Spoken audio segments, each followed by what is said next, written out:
Well, here's a bottle you don't see every day. Found this behind the counter at Wegmans today. This Bernheim Original Small Batch Kentucky Straight Wheat Whiskey, 20th Anniversary Limited Edition. It's 10 years aged and 115 proof. I reviewed one of the Bernheim batches. It's a Heaven Hill product. They release these barrel proof batches twice a year, and I did buy a bottle of one of them, and I had a sample of another one. I thought it's fantastic. I am a big fan of wheated bourbons, and I like the Bardstown with the 37% wheat, very high wheated bourbon. This is not a wheated bourbon. This is a straight wheat whiskey. Whereas a bourbon has to be 51% corn at least, this is a wheat whiskey. This has to be at least 51% wheat, and it just makes it. The mash bill, 51% wheat, 37% corn, 12% malted barley, and that wheat is soft winter wheat. I think these were the first. This might have been one of the first wheat whiskeys put out there. It's a Heaven Hill product. It is 10 years old. Where this differentiates from some of the batches. Now, first of all, you also have the Bernheim regular 90 proof. I've never even had that. I only had the barrel proof batches. So the differences with that is, first of all, those batches, which are released twice a year, generally aged in the range of 7 to 9 years. This is 10 years age stated. Also, those proofs are maybe like 125. They vary. This is 115 proof. It keeps the same mash bill. But again, you're getting a product that's 10 years aged and keeping the same mash bill. I'm very curious. I saw this behind the. What happened was I kind of took a double look. I looked behind the counter. Wegmans. I don't know how they do this because they'll have different bottles. They had Wild Turkey 8 year behind the counter. I don't know what that's doing there, but they'll keep like a really special bottle on the shelf. So I always look behind the counter, and I've gotten several bottles there. I got the Havana there and others. This was sitting there. I took a double look, and I'm like, I thought about it. I've had Bernheim before, but this is a very special bottle, and I'll pan the camera on this one. And, for a second, I'm like, oh, should I just buy it and, save it? It's kind of a, collector's item. But I don't do that. If I'm going to save a bottle, I'm going to at least have one of them.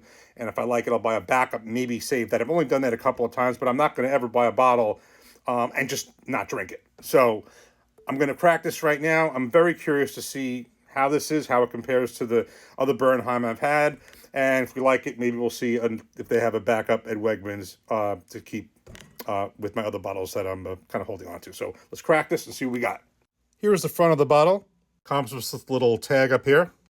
Nothing on the back, but it does have one of these tabs that looks like it should be easy to open. 20th anniversary cork pop. That's nice. Great cork pop.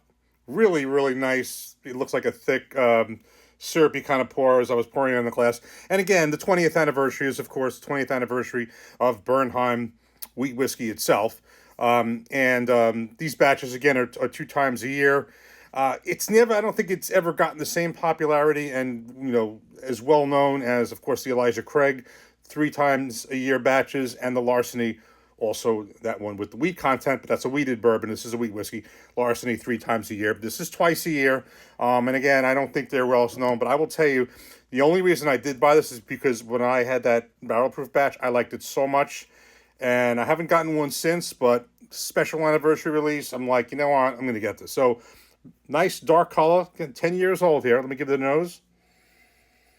I'm getting some of that wheat. I kind of look at it as, I don't know if it's like a bread dough. Now, this is a wheat whiskey. You should have a lot of it. Let's give it a taste. Cheers.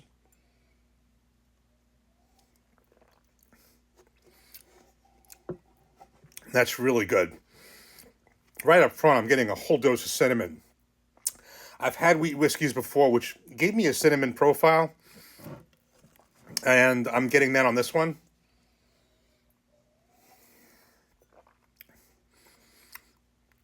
Not as much of the dough type profile of like a Bardstown wheated. I'm not getting as much of that. I'm getting a lot of cinnamon and spice. That would be a good way to say it. It is a potent 115 proof. Matter of fact, drinking it, I mean, if you told me it was the same 120, 125 proof of the barrel proof batches, I'd believe it. I might have saved a sample of the one of the batches. It might be interesting to put it next to it, but there definitely tastes some really deep flavor here, which I think is reflective of the fact it is aged 10 years.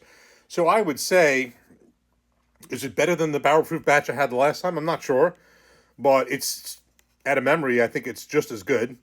But it definitely, with that 10 years aging, there is some really deep flavor here. So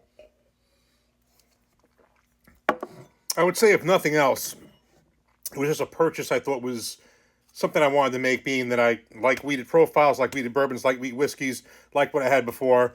And by the way, it's just a beautiful bottle with the copper front here and the tag, and it's just it's really it's special for what the anniversary is. So if you happen to see this, I mean, the thing is, it's a little bit more than what the batches go for, but it is a memorable bottle. I'm gonna get more into it. I kind of want to see if I think it's better than any the batches I've had, but it's certainly a good one and something that I want to get more into. Cheers.